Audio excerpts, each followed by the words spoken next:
Abra comigo a sua Bíblia no Evangelho que escreveu Marcos. No último capítulo, o 16. O texto de Marcos, capítulo 16, a partir do versículo de número 1, diz assim: Quando terminou o sábado, Maria Madalena, Salomé e Maria, mãe de Tiago,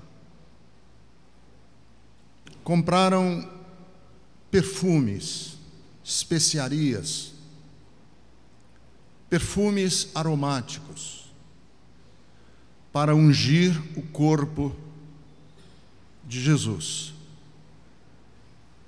No primeiro dia da semana, bem cedo, ao nascer do sol, elas se dirigiram ao sepulcro. Perguntaram umas às outras: quem removerá para nós a pedra da entrada do sepulcro?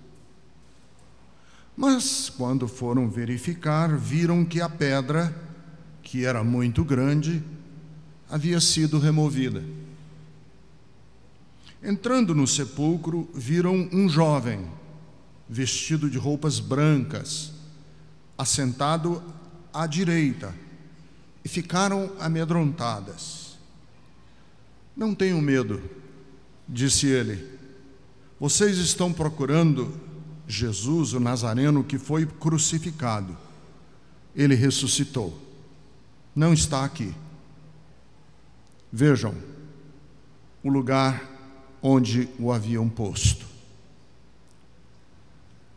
Queridos, nós talvez nunca tenhamos precisado, ou eu não tenha precisado no meu tempo de vida, de trocar tanto a tristeza pela alegria. Nunca, no meu tempo de vida, eu vi o imperativo de a gente conseguir trocar a desconfiança pela fé. É urgente que a desesperança, essa que imobiliza, seja cambiada por alguma coisa que nos faça agir, sair da complacência. O mundo que vivemos precisa colorir os seus dias, porque ele anda cinzento. Nós precisamos transformar os barulhos odiosos das redes sociais, principalmente, em mais música, em mais beleza poética, mais sensibilidade. Eu acho que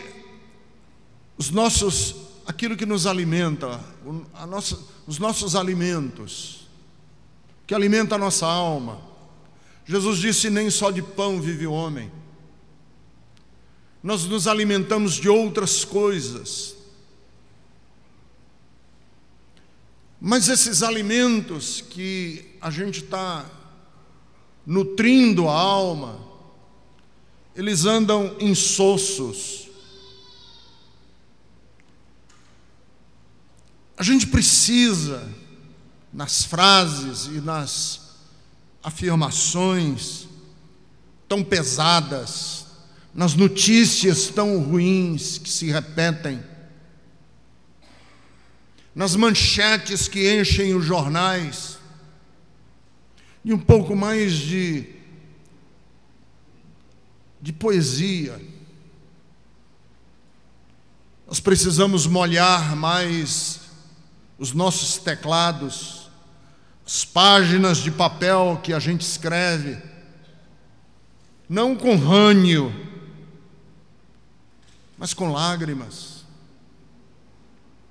De repente, o mundo se tornou mais bruto do que sempre foi. Parece que há uma brutalidade a nos esbofetear. Parece que há um cinismo se multiplicando como células cancerígenas. Nós estamos, de repente, à mercê da manipulação dos poderosos, dos riquíssimos, das plutocracias, das oligarquias, das cleptocracias. De repente, há uma desfaçatez mais pública. E essa desfaçatez, esse deboche, esse escárnio em que a gente vive, está no púlpito das igrejas, está nas tribunas da Câmara dos Deputados, do Senado. E o texto que eu li para vocês hoje é um texto singelo, de uma beleza. É uma narrativa tomada, encharcada de sensibilidade e de beleza. O texto nos diz que, aliás, esse relato está nos 4 evangelhos, mas eles não são concordantes entre si. Diz um dos evangelhos que eram 3 as mulheres, diz o outro que eram algumas mulheres, e diz um outro que era Maria Madalena. Mas o que li, que é Marcos, diz para nós que 3 mulheres, a Maria Madalena, a Maria, mãe de Tiago, e Salomé, 3 mulheres, saíram de casa de madrugada, noite. Saíram de casa rumo a um cemitério, de noite. O clima era ostensivamente contrário a elas. O ambiente era de perigo, porque o mundo daquela época era um mundo violento. Era um mundo em que as mulheres, sozinhas numa madrugada, eram vistas sob a lente da suspeita. E aí eu me pergunto, o que foi que fez essas mulheres saírem de casa antes do nascer do sol? O que as fez perder o medo das ruas vazias? Qual a conversa entre elas que as motivou a irem ao encontro de uma sepultura para visitar um morto? O quê? E a única palavra que me vem à alma é o amor. Porque o amor é essa força absurda, louca, inconsequente. Porque essas mulheres até inconsequentes foram. Inconsequentes porque elas próprias nem sabiam com que forças e a quem elas iam pedir ajuda para remover a grande pedra que estava na porta do sepulcro. Inconsequentes porque elas não tinham como se defender caso fossem presas, porque diz-nos o Evangelho que o Império Romano, que a lei imperial tinha designado soldados para vigiarem o túmulo. E elas, caso lá chegassem, podiam incorrer como subversivas da ordem imposta por Roma. Mas as duas Marias, com toda certeza, por causa do relato e da preponderância e da liderança que essa Maria Madalena tinha, com certeza, debaixo da liderança dessa mulher, ela, eu tenho certeza absoluta, chamou as outras. Ela estava inquieta. Ela estava movida por um amor que eu e você não entendemos até o dia em que a gente verdadeiramente ame com essa intensidade. O que o nosso mundo precisa para ficar menos cinzento? O que a gente precisa para fazer frente a tanto ódio que destila nos comentários da internet? Uma pessoa me perguntou e disse: Ricardo, o que você acha dos comentários que as pessoas postam na internet? Eu digo, aquilo é o esgoto da humanidade. Se você quiser conhecer as entranhas e o esgoto do ser humano, entre em comentários, tanto de Facebook como de YouTube, ou de qualquer notícia que você vê postada. Lá está o esgoto da humanidade. Como fazer frente a esse esgoto? A única resposta que nós, como cristãos, temos é o amor. E o amor que eu quero pensar desse texto, o amor que eu quero entender a partir dessa mulher, de Maria Madalena. É interessante que essa Maria Madalena, ela é uma personagem muito enigmática da Bíblia, porque ela tem uma relevância muito forte, mas quando os discípulos vão dar a notícia, e isso aqui é um pouco da minha dor, sobre o meio, sobre o ambiente, os discípulos, quando sabem da notícia, que ela é a portadora da notícia da ressurreição, ela é quem dá a notícia. E aqui, você evangélico misógino, você evangélico que não acredita no papel e na relevância e na preponderância das mulheres, nós jamais saberíamos sobre Jesus vivo se não fosse por uma mulher.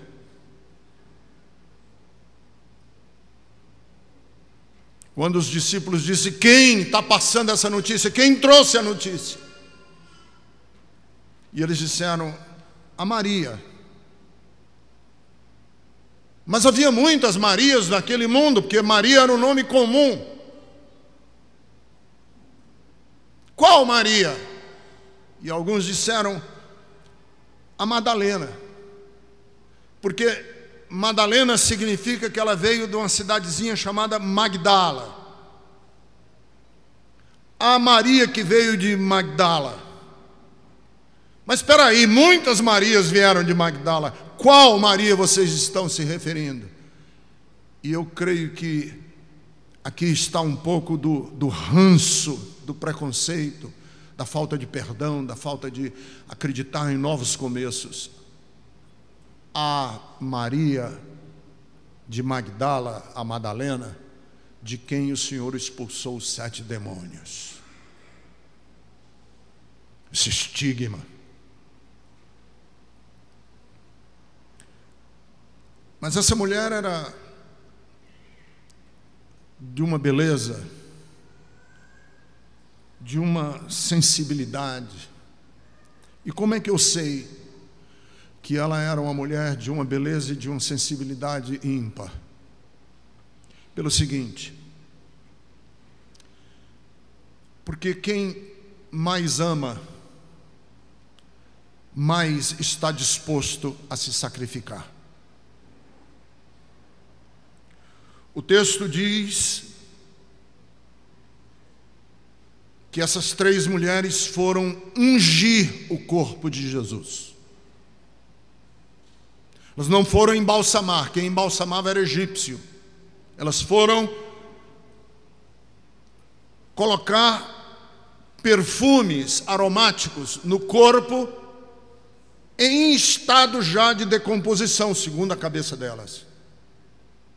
Mas espere, o corpo de Jesus, de acordo com João capítulo 19, versículo 39, já tinha sido ungido por José de Arimateia e por Nicodemos. Está lá na Bíblia.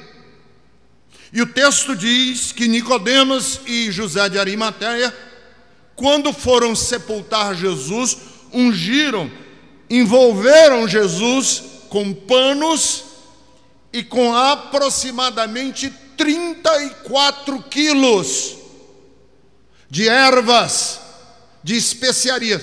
34 quilos para envolver o corpo de Jesus nesse perfume.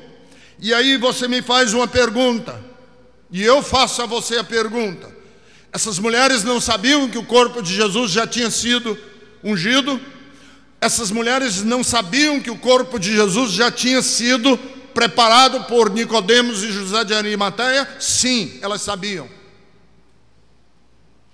Mas quando a gente ama,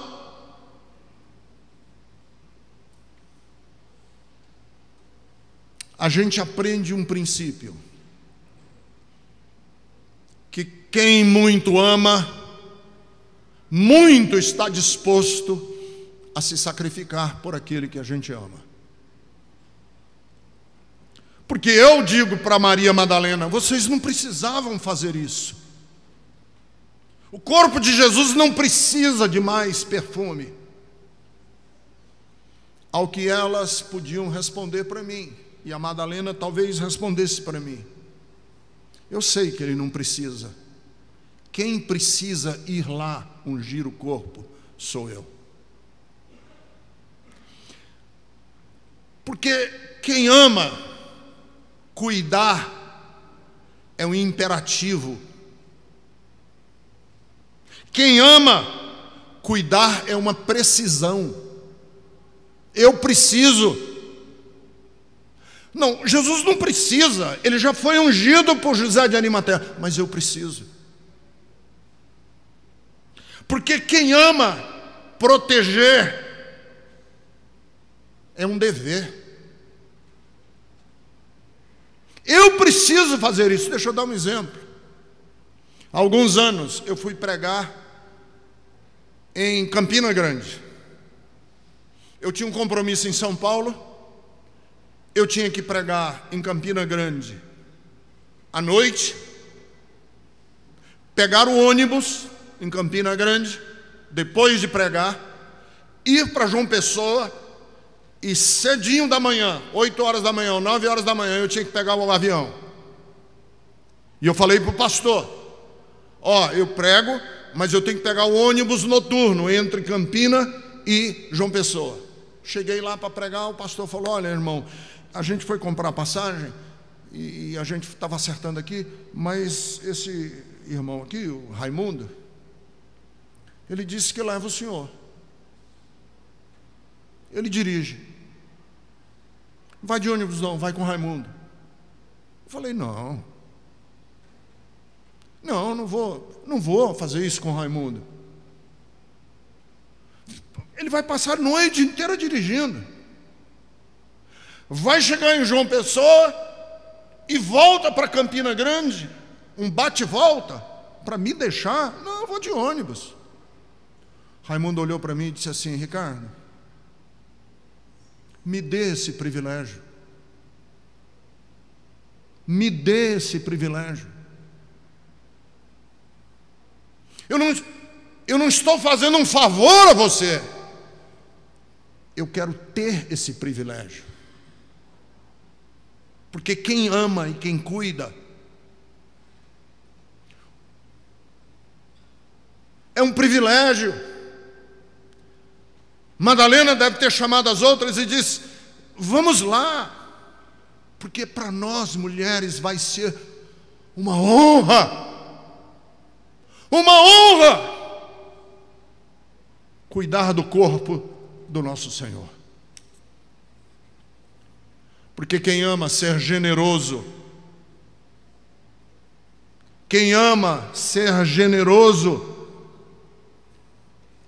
não é difícil. Para quem ama.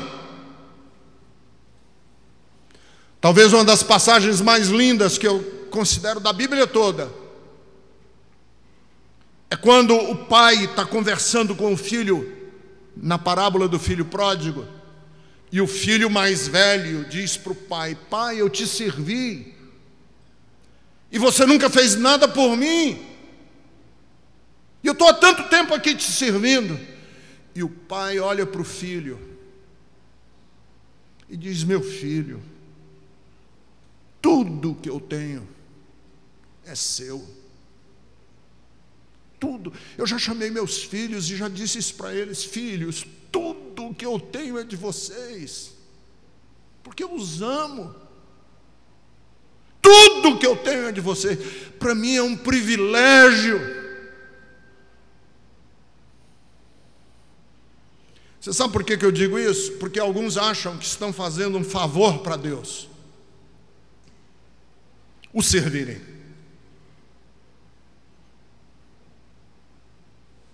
Estou fazendo um favor para Deus dar uma oferta aqui. Vou quebrar o teu galho. Quando nós fazemos alguma coisa por quem nós amamos, mais do que pela pessoa que nós fazemos por nós mesmos. Porque quando a gente ama, a gente se sente privilegiado. Então preste atenção.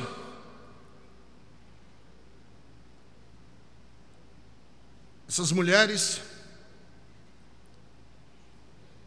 não sentiram que era sacrifício, que era complicado, ou que ele precisasse, mas elas sentiam que era um privilégio. Mas tem uma coisa outra que eu acho muito linda aqui no texto, é que quem mais ama, menos descansa. Quem mais ama, menos descansa. Porque o texto, e aí eu quero me pegar nessa expressão, o texto diz que elas saíram bem cedo, muito cedo. Por quê? Porque havia um amor, ou como dizia o meu querido Fagner, borbulhas de amor. Borbulhas de amor. E quando o amor borbulha dentro da gente, a gente não consegue aquietar. Porque o amor é um espírito inquieto. E quem muito se aquieta é porque ama pouco. Vou repetir: o amor é um espírito sempre inquieto. E quem muito se aquieta é porque ama pouco. Elas saíram muito cedo, bem cedo, por um único e irresoluto fato. É que talvez elas intuíssem que se eu não fizer agora, pode ser tarde demais. E o amor tem essa coisa dentro da gente. Eu já fiz muito enterro, sou pastor. E uma das coisas que muito me magoa e me inquieta é quando eu vou fazer um velório, um enterro. Eu vejo um filho, um pai, um irmão, uma esposa, um marido, do lado do morto, dizendo assim: eu queria tanto ter te dito que eu te amava, deixa eu te falar, eu te amo. E às vezes eu fico pensando, agora não serve mais. Agora não serve mais. Porque quem ama tem essa coisa inquieta. Eu tenho que fazer agora, eu tenho que fazer já, eu tenho que fazer logo. E é interessante porque quando elas chegam no sepulcro, Jesus já tinha ressuscitado. Porque Ele muito amou.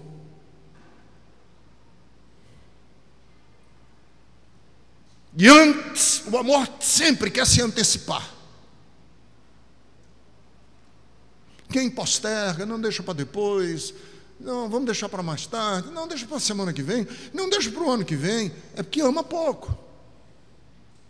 Porque quem ama de verdade quer abraçar agora, quer dizer já. Quem ama de verdade se antecipa até a uma lei. A lei diz que eu tenho que fazer isso. Não, me dê o privilégio de fazer antes que a lei mande. Por isso é que eu, às vezes brincando, digo: olha, eu não tenho medo da lei Maria da Penha, ela não me alcança. Porque eu amo a minha mulher. Não diz respeito a mim. A lei que protege crianças e adolescentes, o Estatuto do Adolescente contra a pedofilia, não me alcança. Porque eu amo os meus filhos e sou um avô arriado pelos meus netos. Porque a observação da lei é o dever, mas a observação do amor é a devoção. Na obrigação eu obedeço à lei, mas na devoção eu obedeço o meu coração. Por isso, o que me faz navegar da obrigação à devoção? O amor. Então, quem serve a Deus por obrigação está, na verdade, ofendendo a Deus. Na verdade, você não serve a Deus. Porque se eu pago o que devo e o que me impõe pagar, eu não estou fazendo nada do que cumprindo a minha obrigação. Mas se faço o que não devia, se faço o desnecessário, lembram que certa mulher, olha as aspas aqui que eu estou fazendo, quebrou um vaso de alabastro, caríssimo, caríssimo, custava muito dinheiro, e derramou aos pés de Jesus. E alguém falou: isso não tinha necessidade, porque o olhar da obrigação é o da necessidade. Então, ela podia ter comprado lá um boticário, mas ela comprou um Chanel 5. Porque quem ama só pensa em superlativos. Se você está miguelando alguma coisa para alguém, é porque você ama pouco. Seu filho, sua mulher, seu Deus, a sua igreja. Se você miguela, é porque você ama pouco. Porque quem ama muito, o amor impõe generosidade sobre você. É muito. E o meu muito vai sempre ter o gosto de pouco. O amor que mais ama é o amor que mais sai da relação da obrigatoriedade para a relação da devoção, da liberalidade, da generosidade. Mas essa Maria Madalena e as outras mulheres que foram para o sepulcro me ensinam ainda um outro princípio que eu acho muito lindo, é que quem mais ama, mais persiste. Aliás, persistência e amor são irmãs ou irmãos siameses. Porque a Bíblia diz isso em 1 de Coríntios capítulo 13. O amor tudo espera, tudo suporta. O que fez essas mulheres quererem ir ao sepulcro? Pelo simples fato de que quem ama não abandona. E nem a morte é um ponto final. E se você abandona, seja quem for, seja o que for, é porque não existe amor. Então, vejam, o que fez essas mulheres quererem voltar ao sepulcro é porque elas disseram para elas mesmas: a morte não põe um fim naquilo que se estabeleceu como uma relação de amor. Que é para mim a maior mensagem da ressurreição a respeito de Jesus. Porque eu fico pensando assim, por que Jesus quereria voltar ao mundo? Ele não foi, acabou de ser morto? Ele não acabou de ser alvo de bofetadas? Ele não acabou de receber açoites nas costas? Ele não acabou de receber uma espinha de escárnio na cabeça? Ele não acabou de arcar debaixo do peso da cruz? Ele não acabou de passar pela via da cidade de Jerusalém, conhecida hoje como Dolorosa, a Via Dolorosa? Ele não acabou de ser ferido nas mãos pelos pregos que o penduraram na cruz? Ele não acabou de ter ânsia de morte, angústia de abandono? Ele não acabou de ser abandonado pelos seus? Ele não acabou de ser abandonado por todos e não sentiu gosto até do abandono de Deus, quando ele gritou: meu Deus, por que me abandonaste? Sim, sentiu tudo isso. E aí eu pergunto: Jesus, para que você quer voltar para esse mundo nojento? Daí vai logo para o céu, não precisa voltar.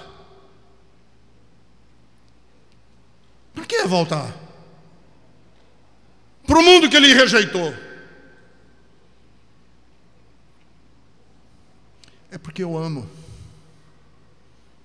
E o texto de João diz assim: e tendo-os amado, os amou até o fim. Porque quem mais ama, mais persiste. Às vezes eu tenho uma sensação assim, estranha lá em São Paulo, de gente que abandonou a Bethesda. Me abandonou como pastor. Motivos, mas cada um tem o seu motivo. Não estou reclamando, nem estou choramingando quem vai embora.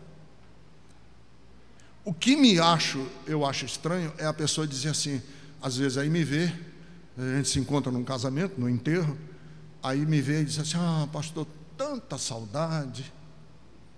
Eu digo: opa, você ter ido embora, nada a ver. Agora, você dizer que está com saudade, isso é, no mínimo, hipocrisia. Porque eu estou aqui.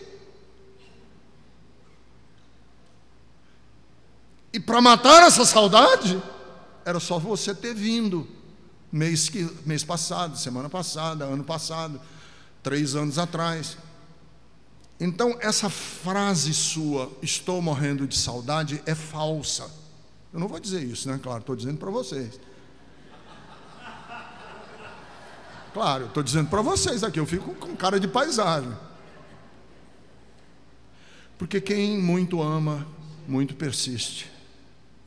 O que faz uma filha, no sábado de manhã, empurrar a cadeira de rodas do pai num parque? Que fez? O que é isso? Que força é essa de deixar tudo para empurrar a cadeira de roda do pai e passear no parque sábado de manhã? É o amor.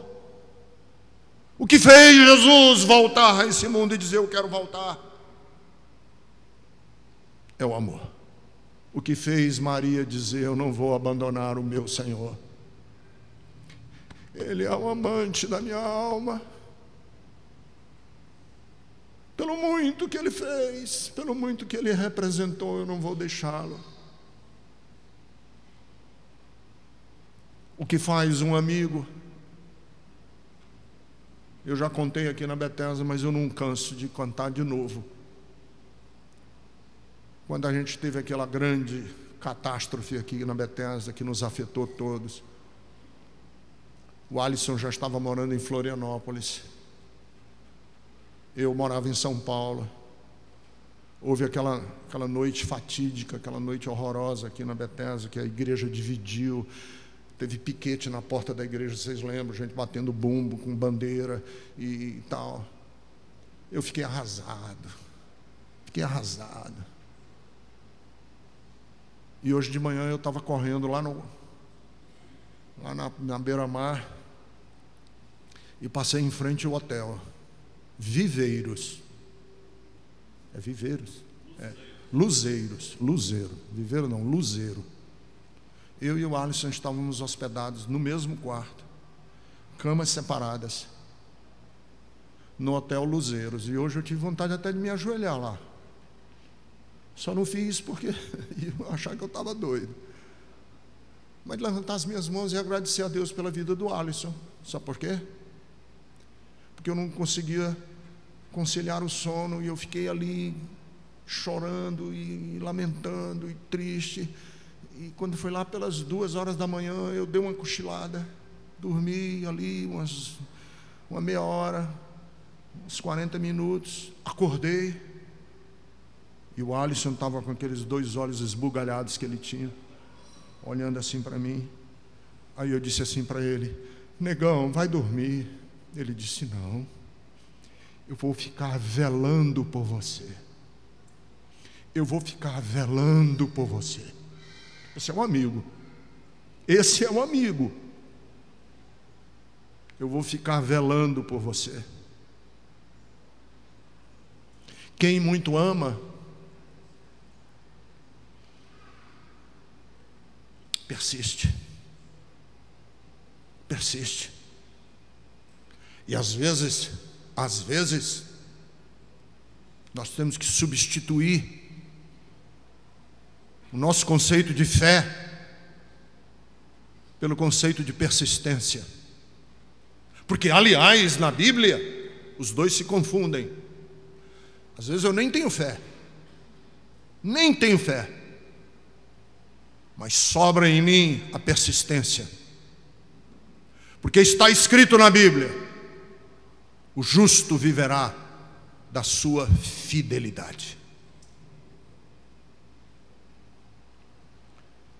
Quem muito ama, e eu vou encerrar, muito vive num ambiente de gentileza.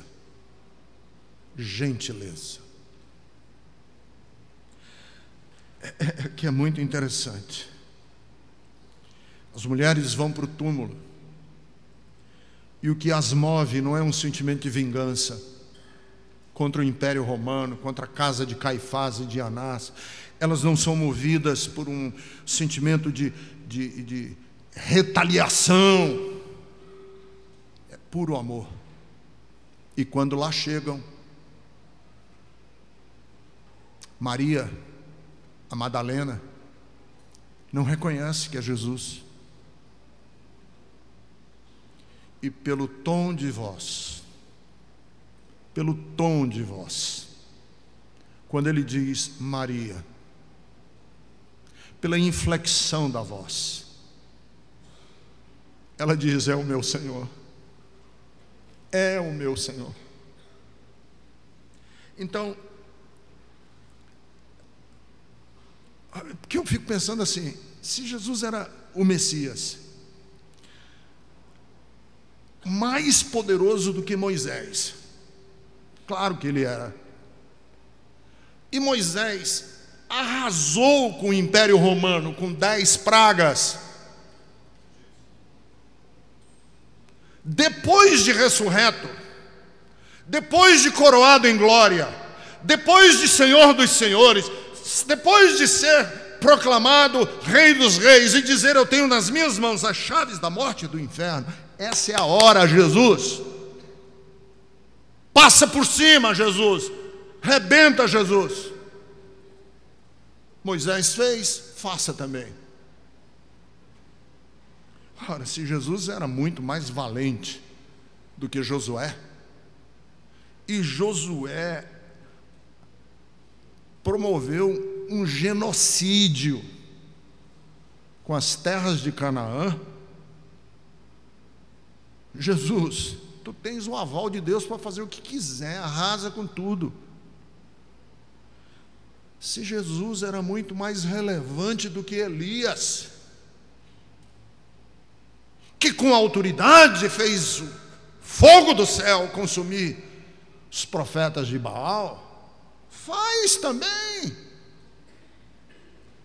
Se Jesus tinha o objetivo de implantar o reino de Deus,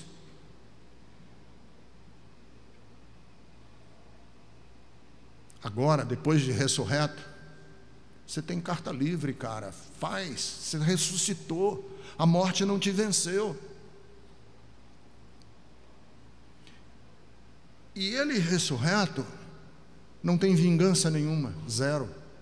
Nenhum sentimento de retaliação. Jesus, ele é pura doçura. Maria Madalena chora e ele a consola. Os apóstolos trancados num quarto ouvem ele dizer: paz seja com vocês. Os discípulos que estão no caminho de Emaús sentem o coração arder e pedem: não vá embora, fica com a gente. Os discípulos que estão numa pescaria são recebidos na beira do lago com um braseiro e com peixes assados feitos por Jesus. Tomé, arrasado pela dúvida, é fortalecido pela fé. E a mensagem final que fica do Jesus ressurreto não é a da vingança, da retaliação, é do ambiente da gentileza, da doçura. Porque, assim, eu fico às vezes preocupado com essas pessoas que chegam para mim o tempo inteiro: não, olha, Deus é misericórdia, mas Ele é justiça, viu? Eu digo: pois é, mas a justiça dura por um tempo e a misericórdia é para sempre. Porque, por exemplo, o livro do Apocalipse. O livro do Apocalipse, vamos aqui cá entre nós, não espalhem, porque senão vão dizer que eu estou falando heresia. O livro do Apocalipse é um livro confuso pra caramba, irmãos. Esquisito pra caramba. Que troço mais esquisito é aquele livro do Apocalipse. É tão esquisito que Martinho Lutero, não queria que ele entrasse no cânon. Falou: não, esse negócio é muito confuso, deixa para lá.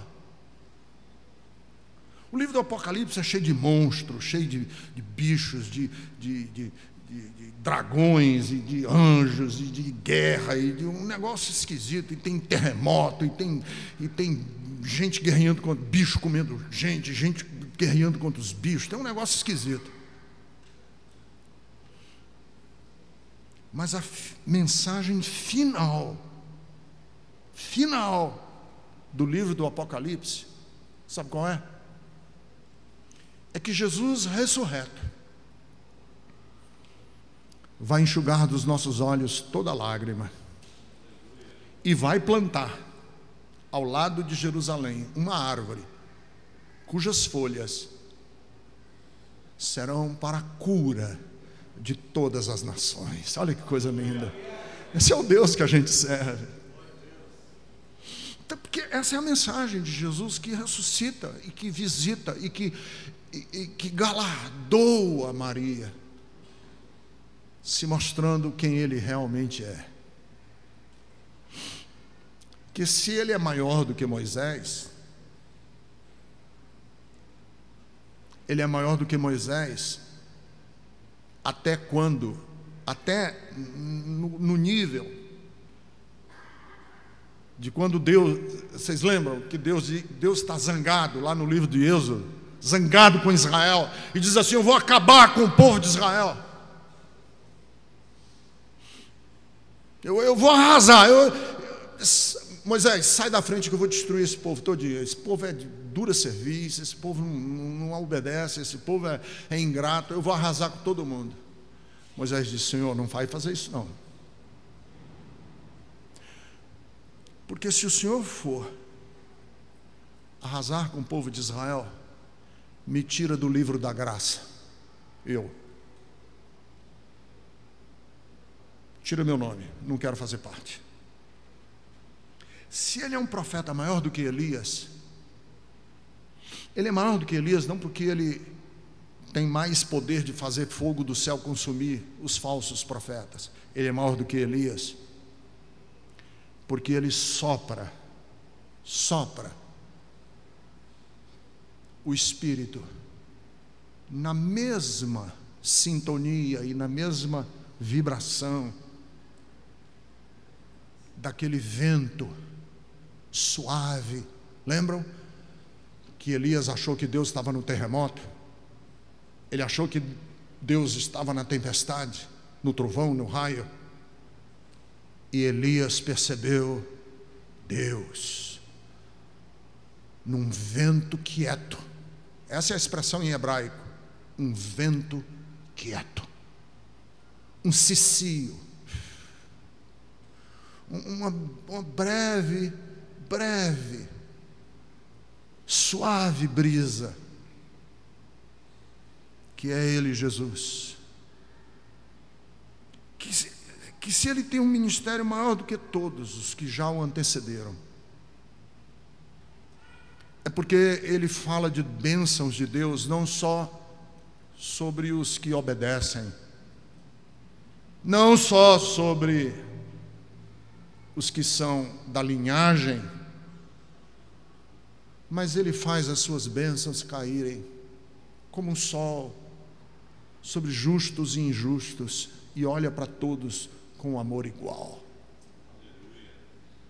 Maria Madalena, que mulher embebida, imersa, batizada, mergulhada no ambiente do mais sublime amor. É para mim e para você um chamado para que nós também tenhamos uma voz, porque paz é paz com vós, mas que a nossa voz seja tomada por esse maravilhoso amor. Que Deus nos abençoe. Fique em pé comigo nesse momento. Eu quero orar com você.